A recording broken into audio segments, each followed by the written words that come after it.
اللهم صل على سيدنا محمد يا رب صل وسلم دائما ابدا على حبيبك.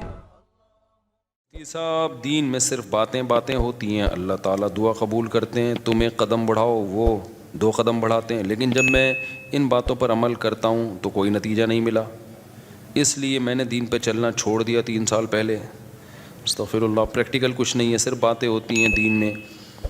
ہاں حالانکہ میں تو دین پر چلنا چاہتا ہوں اور سچی توبہ بھی کی ایک بار, پر کچھ حاصل نہیں ہوا. یہ کہتے ہیں میں دعا مانگتا ہوں قبول نہیں ہوتی. دین میں باتیں. اللہ میاں نے یہ باتیں کی نہیں ہیں کہ تم دعا مانگو گے تو میں اس طرح سے قبول کروں گا کہ جو تم کہہ رہے ہو تمہیں مل جائے. یہ باتیں اللہ نے کی ہوتی, پھر آپ کہتے ہیں اللہ میاں صرف باتیں کر رہے ہیں. اللہ میاں نے کہا میں دعا قبول کرتا ہوں. قبول کیسے کرتا ہوں یہ بھی تو اللہ میاں نے کہا نا. پورے قرآن میں واقعات بتا دیے کہ کیسے قبول کرتا ہوں. یعقوب علیہ السلام نے دعا مانگی نہیں ہوگی میرا بچہ واپس مل جائے, تو کیا مل گیا ان کو؟ نہیں ملا. یوسف علیہ السلام پریشانیوں میں آئے, برائی سے بچے, زنا کی ان کو دعوت دی گئی, بچے, تو بچنے کے نتیجے میں اور پریشانیوں میں چلے گئے, جیل میں چلے گئے. ساری زندگی ان کی کہاں گزری؟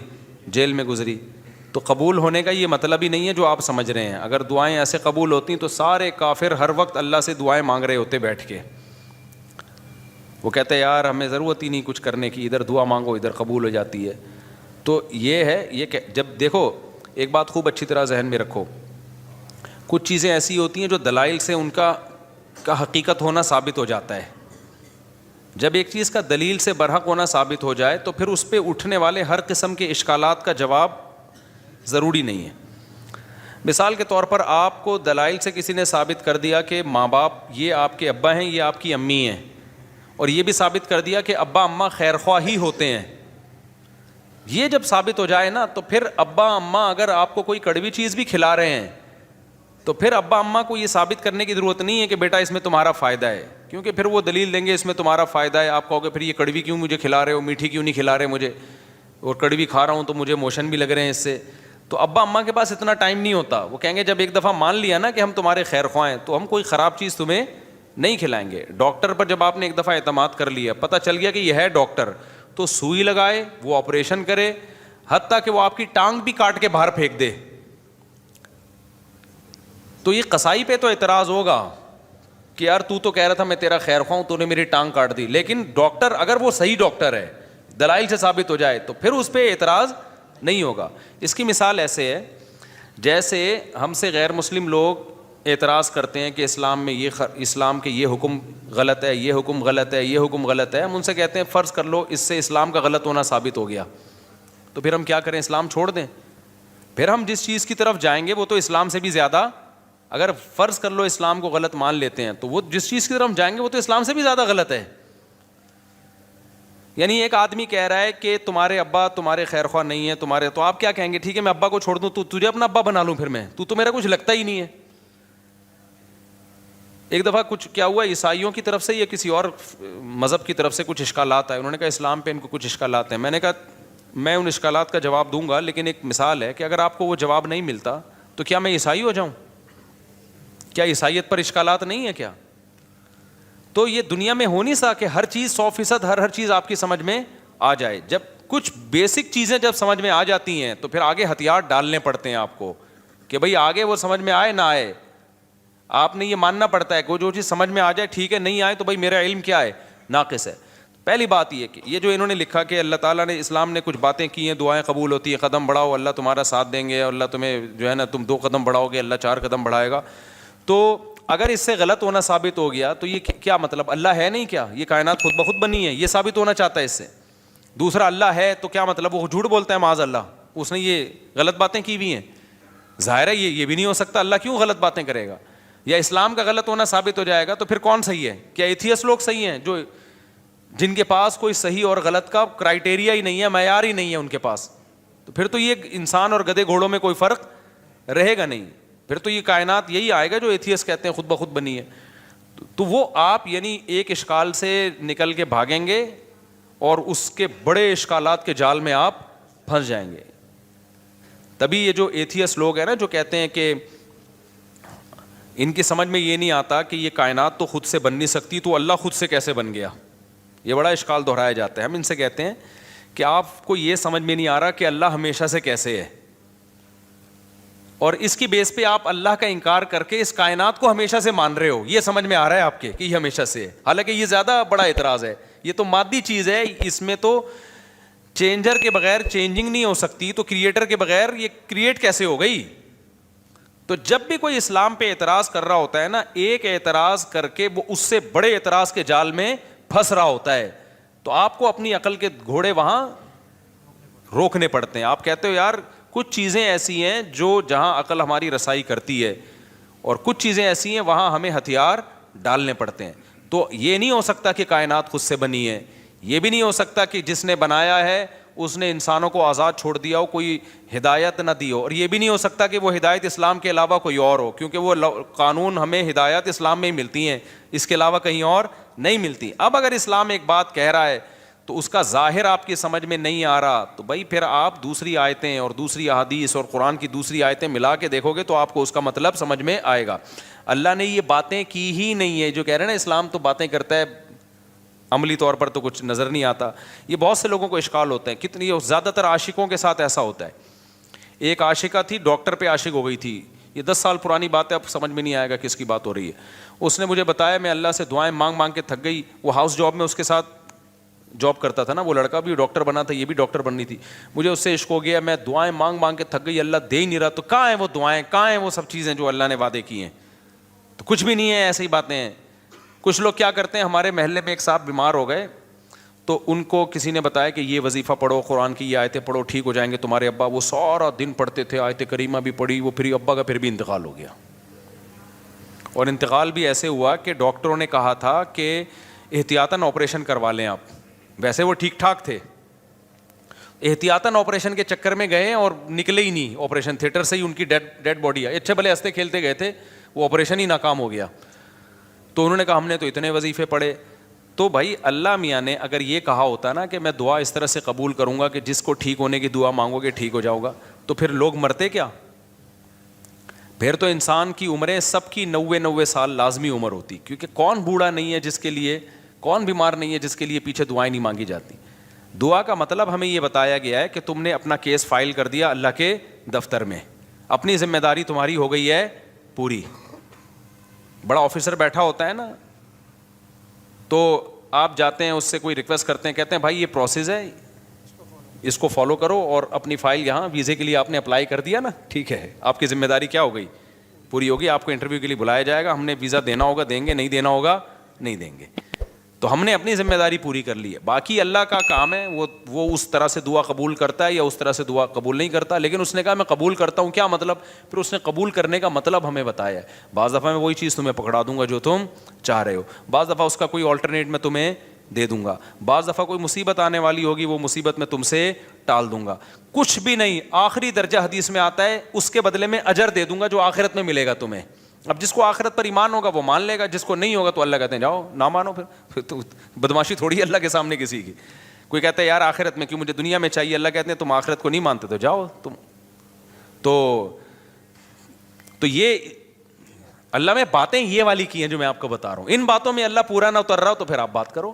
اور یہ بھی آپ کی بات ہے کہ آپ کو پوری ہوتے ہوئے نظر نہیں آ رہی. ہم نے اپنی زندگی میں اپنی دعاؤں کو پورا ہوتا ہوا، میرے کتنے مسائل حل ہوئے ہیں الحمدللہ. آج تک جتنے مسائل میں نے اپنے آپ کو ڈالا ہوا ہے آپ سوچ سکتے ہو کتنی ذمہ داریوں میں ڈالا ہوا ہے نا ہم نے اپنے آپ کو. ہمارے تو سارے مسائل بھائی دعاؤں سے ہی حل ہو رہے ہیں. سارے مسئلے اللہ کا شکر ہے ہمارے دعاؤں سے حل ہو رہے ہیں. بلکہ مجھے تو ڈر لگتا ہے کہ اللہ ہم سے کہے گا تمہارا عمل تو کچھ بھی نہیں ہے، سارے مسئلے ہم نے تمہارے کیا کر دیے، حل کر دیے. تو یا تو بھائی آپ نے کچھ ایسے مسئلے بنائے ہوئے ہیں جو مسئلے ہیں نہیں، وہ آپ کے اپنے بنائے ہوئے مسئلے ہیں، یا پھر آپ نے اللہ پر کو یہ جو ہم کہتے ہیں نا یہ کروں تو یہ پورا ہو جائے، اس کا مطلب اللہ آپ ہیں اور اللہ کیا ہے، آپ کا بندہ ہے. پھر وہ اگر آپ یہ چاہتے ہو نا میں یوں کہوں اور اللہ یوں کر دے تو پھر تو اللہ آپ بن گئے نا بھائی. جس کا آرڈر چلتا ہے، جس کی بات 100% مانی جاتی ہے، باس تو وہ ہوتا ہے. کیا خیال ہے؟ تو پیغمبروں کی سیرت قرآن نے جو اتنی لمبی لمبی سیرت بیان کی، موسیٰ علیہ السلام کے بارے میں بتایا کہ بنی اسرائیل کو وعدے کرتے رہے کہ اللہ تمہیں غلبہ دے گا، اللہ تمہیں، بنی اسرائیل نے ایک دن تنگ آ کے کیا کہا ہے، اوذینا من قبل ان تأتینا ومن بعد ما جئتنا، اے موسیٰ تیرے آنے کا کوئی فائدہ نہیں ہوا، آنے سے پہلے بھی ٹینشن تھی، آنے کے بعد بھی ٹینشن۔ موسیٰ علیہ السلام نے کیا کہا، عسیٰ ربکم ان یرحمکم، امید ہے اللہ رحم کرے گا، امید ہے اللہ کیا کرے گا، رحم کرے گا۔ اور بالکل اینڈ میں لے جا کے نا، جب بنی اسرائیل نے کہا اب تو مر ہی گئے، بالکل دریا کے کنارے کھڑے ہوئے کہہ رہے ہیں اب تو بس مارے گئے، موسیٰ علیہ السلام اس وقت بھی کیا کہہ رہے ہیں، بھائی اللہ میرے ساتھ ہے۔ اس وقت یہ بھی نہیں کہا مدد کرے گا، ساتھ ہے، جو ہو رہا ہے ہمارے حق میں بہتر، بھلے شہادت دے دے یہاں پہ، ٹھیک ہے نا، بھلے شہادت دے دے، لیکن میرے ساتھ اللہ ہے، میں اس کو ناکامی نہیں سمجھتا، جو بھی میرے ساتھ ہو رہا ہے میں اس کو ناکامی نہیں سمجھتا۔ تو صحابہ کرام تو جنگوں میں شہید ہوئے ہیں، اور شہادت سے پہلے کیا کہہ رہے ہیں، فزت ورب الکعبہ، رب کعبہ کی قسم ہم کیا ہو گئے، کامیاب۔ حالانکہ وہ تو 100% ناکامی ہے، جو آدمی موت کے منہ میں جا رہا ہے اس کے تو سارے پروگرام ہی ضائع ہو گئے نا، اس کے تو سارے ویژن کی ایسی کی تیسی ہو گئی، لیکن وہ مرتے ہوئے کیا کہہ رہے ہیں کہ ہم کامیاب ہو گئے۔ وجہ کیا ہے کہ بھائی جو اللہ اب ہمارے ساتھ کر رہا ہے ہمیں یقین ہے کہ وہ ہمارے حق میں بہتر ہی ہو رہا ہے، ہمارے حق میں برا نہیں ہو رہا۔ تو آپ کو اپنے آپ کو اللہ کا بندہ بنا کے زندگی گزارنی ہے، جس طرح سے ابھی آپ چاہتے پوری کرنا چاہ رہے ہیں نا، اس کے لیے اللہ نے جنت رکھی ہے، وہاں بٹن دباتے ہی سب کچھ ہو جائے گا، صحیح ہے نا، وہاں دعا کا ظاہر قبول ہوگا۔ وَلَكُمْ فِيهَا مَا تَشْتَهِي أَنفُسُكُمْ، اللہ نے جو باتیں کی ہیں نا، کہہ رہے ہیں اللہ جو باتیں کرتے ہیں وہ ہوتی تو نظر نہیں آ رہی، اللہ نے جنت کے بارے میں یہ باتیں کی ہیں، وَلَكُمْ فِيهَا مَا تَشْتَهِي أَنفُسُكُمْ، جو چاہو گے وہ تمہیں ملے گا۔ دنیا کے بارے میں اللہ نے یہ کہا نہیں ہے، جو اللہ نے باتیں کی ہیں دنیا کے بارے میں وہ سورہ بنی اسرائیل میں ہے۔ اللہ تعالیٰ فرماتے ہیں کہ من کان یرید العاجلۃ عجلنا لہ فیہا ما نشاء لمن نرید، یہ اللہ کے الفاظ ہیں سورہ بنی، یہ باتیں کی اللہ نے کہ جو دنیا میں نعمتیں چاہتا ہے نا، مجھے یہاں میری شادی ہو جائے، یہ والی جاب مجھے مل جائے، یہ کام میرا ہو جائے، یہ فلانا کام میرا ہو جائے، یہ ساری جو چاہتے ہیں یہ دنیا کی چاہتے ہیں نا، اللہ کہتے ہیں کہ جو شخص من کان یرید العاجلۃ، جو دنیا کی زندگی چاہتا ہے، عجلنا لہ فیہا ما نشاء، تو ہم اس کو اتنا دیں گے جتنا ہم چاہیں گے، اس کے مطالبے پر نہیں دیں گے ہم اس کو کہ جتنا یہ مانگ رہا ہے یا جتنا یہ اسٹرگل کر رہا ہے، نہ، بہت سو کی اسٹرگل کی ایسی کی تیسی ہو جائے گی۔ بہت سو آپ نے دیکھا ہوگا نا 7 کامیاب لوگوں کی 7 عادتیں، وہ جو کتابوں میں لکھا ہوتا ہے، تو وہ 7 سے 14 عادتیں ہوتی ہیں بعض لوگوں میں، پھر بھی ناکام ہو جاتے ہیں۔ انہوں نے صرف کامیاب لوگوں کی کتابوں میں لکھا ہوا ہوتا ہے کہ جو دنیا کے بڑے بڑے کامیاب لوگ ہیں ان میں یہ خصلتیں پائی جاتی تھیں، آپ نے کیا کیا، وہ خصلتیں اپنے اندر پیدا کر لیں، پھر بھی ناکام ہی ہو گئے آپ۔ تو اس پہ بھی کتابیں آنی چاہیے کہ 7 کامیاب لوگوں کی علامتیں جو 25 ناکام لوگوں میں پائی گئی ہیں۔ صحیح ہے۔ تو اللہ میاں نے جو باتیں کی ہیں، جو یہ کہہ رہے ہیں اللہ میاں صرف باتیں ہی کرتے ہیں، پورے تو ہو نہیں رہے، تو اللہ میاں نے جو باتیں کی ہیں دنیا کے بارے میں، جو اللہ میاں نے باتیں کی ہیں، من کان یرید العاجلۃ، اللہ کہتے ہیں جو دنیا کی نعمتیں چاہے گا، عجلنا لہ فیہا ما نشاء، ہم اس کو دنیا میں دے دیں گے جتنا ہم چاہیں گے، جتنا یہ مانگ رہا ہے، جتنا یہ چاہ رہا ہے۔ اگر ایسا ہوتا تو زرداری 5 سال کے لیے صدر بنتا، پھر اگلے 5 سال کے لیے پھر دوبارہ زرداری صاحب نے بن جانا تھا، اگلے سال کے لیے بھی سارے ہی بن رہے ہوتے صدر، اور سسٹم نہ چلتا جو ابھی ہماری کنٹری میں کیا چل رہا ہے، سسٹم چل رہا ہے۔ دوسرا اللہ فرماتے ہیں لمن نریدو، فرمائے یہ تھوڑا بھی اس کو ملے گا جس کو ہم چاہیں گے، جتنا ہم چاہیں گے، جس کو ہم چاہیں گے، یہ ہے یہاں پہ دنیا کی بات۔ آخرت کی اللہ فرماتے ہیں ومن اراد الآخرۃ وسعى لها سعيها وهو مؤمن فاولئك كان سعيهم مشکورا، جو آخرت چاہے گا اور اس کی قواعد پورے کرے گا، ان کو ان کی محنت سے یقینی بھی ملے گا اور زیادہ بھی ملے گا۔ اب ان کا اگلا سوال دین کے بارے میں کہ میں تو توبہ کرتا ہوں تو توبہ پہ بھی قائم نہیں رہتا، تو اللہ تو وہاں بھی مدد، بھائی یہ کہہ رہے ہیں میں گناہ سے توبہ کرتا ہوں پھر توبہ ٹوٹ جاتی ہے، تو اللہ تو مدد کرے نا، میں جب توبہ کروں تو قائم رکھنے کی توفیق دے مجھے۔ پھر یہ بہت سے لوگوں کے ساتھ ہوتا ہے یہ، بھائی آپ جو توبہ کر رہے ہو نا، توبہ ٹوٹ رہی ہے تو اللہ نہیں توبہ توڑ رہا، آپ نے خود گناہ کر کر کے اپنے آپ کو گناہ کا عادی بنا دیا ہے، لت پڑ گئی ہے آپ کو۔ اور جو بار بار گناہ سے توبہ ٹوٹتی ہے نا، یہ انہی کی ٹوٹتی ہے جو پہلی دفعہ جو گناہ کرتے ہیں وہ توبہ پہ قائم بھی رہتے ہیں، 25-26 دفعہ طبیعت سے گناہ کرنے کے بعد پھر توبہ کرتے ہیں، پھر کہتے ہیں توبہ ہماری کیا ہو جاتی ہے۔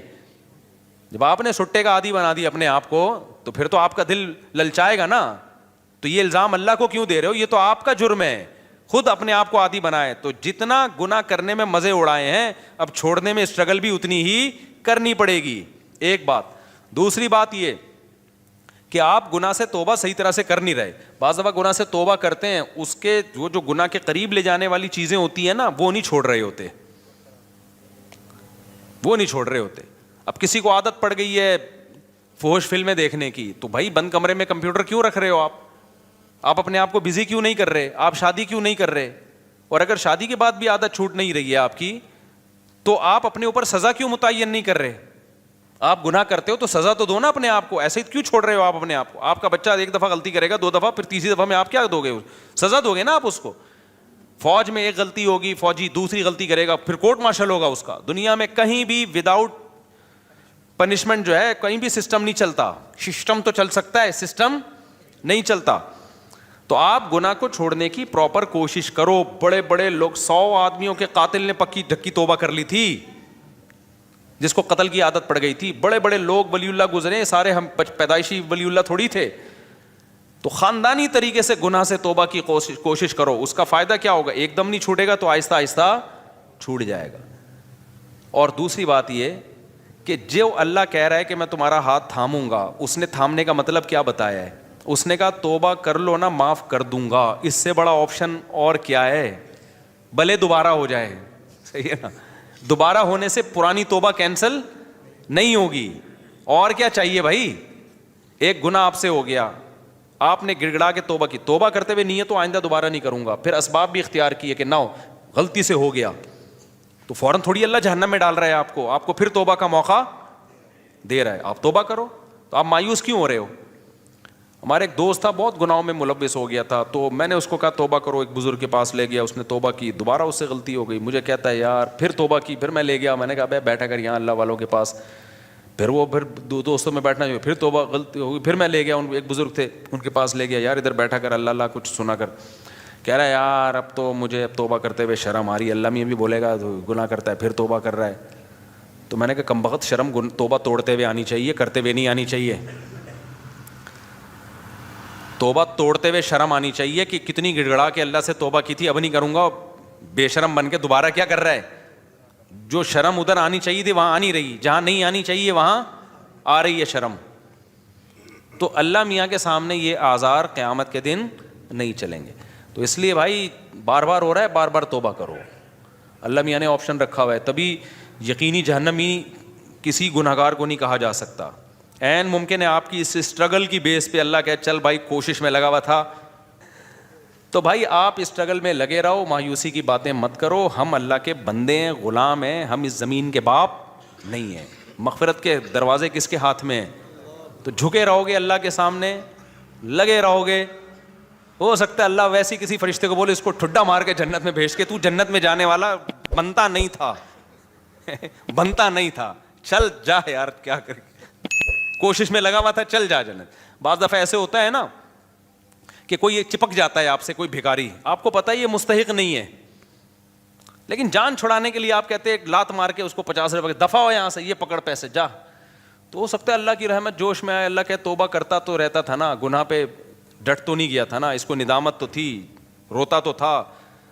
تو اللہ میاں ہو سکتا ہے کوئی فرشتے سے کہیں اس کو بنتا نہیں ہے اس کا جنت میں جانا, لیکن اس بے غیرت کو بولو دفع ہو جنت میں, شاید اللہ کر دے. لیکن اگر یہ اسٹائل ہے نا, جو یہ والا اسٹائل ہے کہ اللہ میاں باتیں کرتے ہیں پوری کرتے نہیں ہیں, میں تو توبہ کی کوشش کر رہا ہوں, ہوتا کچھ بھی نہیں ہے, پھر تو مایوسی ہے. اللہ کے سامنے جو اکڑ گیا تو اللہ کا شیطان اکڑا ہے یار, اتنا پرانا تعلقات اس کے اللہ سے, وہ اکڑا ہی تو تھا, تو اللہ کا کیا بگاڑ لیا اس نے. تو اللہ کے سامنے اللہ کے سامنے گنہگار جو تواضع کرنے والا ہو اس کی ویلیو زیادہ ہے, پرہیزگار جو اکڑ دکھانے والا ہو اس کی اللہ کے ہاں ویلیو بولو نہیں ہے. تو کبریائی صرف اللہ کے لیے, تو اللہ کا کچھ نہیں بگاڑو گے ایسے اشکالات کر کے. ایک دفعہ حکیم الامہ مولانا تھانوی رحمۃ اللہ کے پاس ایک پروفیسر آیا, کہتے ہیں مجھے اسلام پہ کچھ اشکالات ہیں. انہوں نے جواب دیے, اس کے اشکال دور ہو گئے. پھر آیا یار مجھے کچھ مزید اشکالات بھی ہیں, انہوں نے وہ بھی جواب دے دیے. پھر آیا, اس کو پھر پتہ چل گیا کہ اس کو اشکالات کی بیماری ہے, اس کو اشکالات نہیں ہے, اس کو ویسی کوئی مسئلہ ہے. تو پھر اس نے آیا کہنے لگا اصل میں یہ ایکچولی اشکال ہے. مولانا تھانوی رحمہ اللہ نے پھر اس کو سمجھایا. پھر 4-5 دفعہ آئے, انہوں نے بولا تیرے جیسے لوگوں کی اسلام کو بالکل ضرورت تھی, تو مرتد ہو جا, دفع ہو جائے یہاں سے. وہ ٹھیک ہو گیا. اس نے کہا میرے سارے اشکالات دور ہو گئے، کیونکہ اس کے دماغ میں یہ بیٹھ گئی تھی، یہ بات تکبر آ گیا تھا کہ گویا اسلام کو میری ضرورت ہے، اور گویا جو ہے نا یہ علماء بیٹھ کے مجھے ہی سمجھاتے رہیں بیٹھ کے، اور ایکچولی یہ اور یہ اشکال جب اس کو اس کی اوقات دکھا دی نا کہ جہاں اتنے لوگ جہنم میں جائیں گے 2-4 اور چلے جائیں تو اس سے ہماری صحت پہ کوئی فرق نہیں پڑے گا، جہاں اللہ اتنے لوگوں کو اٹھا کے جہنم کی آگ میں پھینکے گا کہ تو بھی چلا جائے گا تو کوئی تیرے اشکالات کی حل ہونے کی ضرورت نہیں ہے، مرتد ہو جا۔ اس کے سمجھ میں آ گیا کہ بھائی اسلام میری ضرورت ہے، اسلام کو میری ضرورت نہیں ہے، مجھے اسلام کی ضرورت ہے۔ تو بعض دفعہ یہ بھی ہوتا ہے کہ انسان اپنے بارے میں نا بہت زیادہ خوش فہمیوں کا شکار ہو جاتا ہے، بھائی اللہ کے سامنے گڑ گڑائے، جھکے رہے اللہ کے سامنے تو پروگرام کامیاب ہونے کی چانسز ہیں، بھلے گناہوں سے توبہ کرنے میں ہی زندگی گزر جائے، لیکن اگر اکڑ دکھانا شروع کر دی نا کہ یہ تو ہوتا ہی نہیں ہے، مایوسی کی باتیں، یہ تو سب ایسا ہی ہے، تو پھر اللہ کہتے ہیں جاؤ، شیطان کو نہیں چھوڑا جو اتنا اللہ کا عبادت گزار تھا، تم کس کھیت کی مولی ہو۔ شادی میں جو شیروانی کے ساتھ پگڑی ہوتی ہے کیا وہ غیر مسلم کے مشابہت نہیں ہوگی؟ بھائی غیر مسلم کے ساتھ مشابہت، پگڑی تو مسلمانوں کا شعار ہے۔ ماں کے کہنے میں شادی میں ہی تو پگڑی کتنے اب دولہا پہ جچ رہی ہوتی ہے، دولہا لگ رہا ہوتا ہے، وہ سول ڈریس میں لوگ آ جاتے ہیں میرے پاس نکاح پڑھوانے کے لیے، پتہ ہی نہیں چل رہا ہوتا ہے اس میں دولہا کون ہے اور اس کے دوست احباب کون ہیں، دوست نے زیادہ اچھے کپڑے پہنے ہوئے ہوتے ہیں۔ ایک دفعہ تو ہوا دولہا ایسے ہی عام کرتے شلوار میں تھا اور دوست تھا وہ شیروانی میں، میں اس سے قبولوانے لگا تھا، یہ ہوا ہے میرے ساتھ۔ ماں باپ کے کہنے میں سارا خرچ کر سکتے ہیں، سارا مال خرچ کر سکتے ہیں؟ نہیں بھائی، سارا مال خرچ کرو گے کل پھر بھیک مانگو گے، ماں باپ کی ضرورت پوری کرنا واجب ہے، باقی اضافی کرو گے تو ثواب ملے گا۔ کیا جمعے کی مسجد کے باہر بھی جمعے کی نماز ہو سکتی ہے لیکن مسجد میں پڑھنی چاہیے کیا؟ بھائی اس عمل سے وضو نہیں ٹوٹتا۔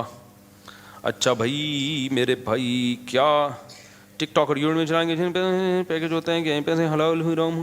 بھائی یوٹیوب پہ یا ٹک ٹاک پہ جو پیسے ملتے ہیں ایڈورٹائزمنٹ کے ملتے ہیں، تو اگر حرام چیز کا ایڈورٹائز ہے، شراب کا، سود کا، بینک کا، سودی بینک کو پروموٹ کیا جا رہا ہے، کسی فلم کا ایڈ چلایا جائے تو پھر اس ایڈ کی آمدن کیا ہے؟ حرام ہے۔ اور اگر حلال چیز کی کا ایڈورٹائز ہے تو اصل آمدن حلال ہے، لیکن چونکہ اس میں کچھ غلط چیزیں بھی شامل ہو جاتی ہیں اس لیے کہا جاتا ہے کہ اصل آمدن حلال ہے، اس میں جو حرام شامل ہو رہا ہے تو آپ ایک اندازے سے کچھ رقم، کچھ کہتے ہیں 5%، کچھ کہتے ہیں 10%، کچھ کہتے ہیں 2.5% بھی ہے، تو اس کا ایک کوئی یقینی معیار نہیں ہے، تو احتیاطاً 5% صدقہ کر دو اس میں سے۔ اچھا میرے بھائی، جمعے کے خطبے سے پہلے جو رکعت پڑھتے ہیں نیت ہوتی ہے، سنت کی نیت ہوگی میرے بھائی، جلدی